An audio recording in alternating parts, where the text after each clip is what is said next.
Radyo Patrol Flash Reports. Mga kapamilya, kinumpirma ni Pangulong Ferdinand Marcos Jr. na may isang Pinay na nasawi sa gitna ng gulo sa Middle East. Sa Facebook post, sinabi ng Pangulo na isang OFW caregiver ang nasawi habang sinusubukang iligtas ang kanyang inaalagaan na dadalhin sana sa bomb shelter pero tinamaan ng shrapnel mula sa isang bomba.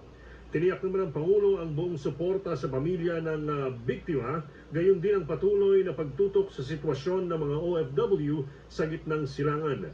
Antabayanan ang iba pang detalye sa balitang yan dito lang sa DZMM Teleradyo at DZMM Radyo Patrol 6:30.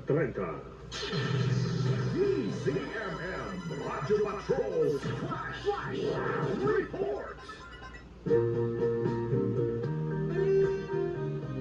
Oras po natin 19 minutes. So make that 18 minutes after 9 o'clock in the PM.